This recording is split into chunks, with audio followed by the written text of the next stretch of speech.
ভাই কষ্ট ছাড়া জীবনে কিছু নাই। একটা সময় আসলো কি আমি ও জায়গায় আছিলাম, ঠিক আছে, এখন আমি এই জায়গায় দেখ। আসসালামু আলাইকুম গাইস, আজকে আমি একটা জিনিস দেখাইতাছি। দেখেন, মানে আমার গাড়ি কাজ করানোর লিগা প্রথমে একটা চাকা খুলে যে নিচে জগ লাগাইছি, তো দেখেন নিচে জগ লাগাইছি।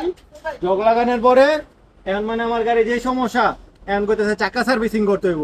মানে যতগুলা চাকা আছে সবগুলা খুললা মানে যোগান লাগাই দেবো। মানে দেখাই যে ওরা কত কষ্ট করে চাকা খুলতেছে।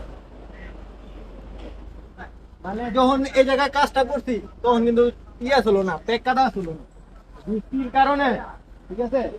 আল্লাহ গো আল্লাহ, এদের কি একটা অবস্থা হয়েছে দেখেন। মানে এই প্যাকের ভিতরে কষ্ট করে কি চাকা খোলা লাগতেছে। এই জায়গায় বৃষ্টির আগে পানি আসলো না, কিন্তু হঠাৎ করে বৃষ্টি হওয়ার কারণে অনেক এই অবস্থা হয়ে গেছে। এদিক থেকে থাকে হাই হ্যালো দে, ওদের জন্য সবাই দোয়া করবেন। এত কষ্ট করে সবগুলা চাকা খুলতেছে, ঠিক আছে।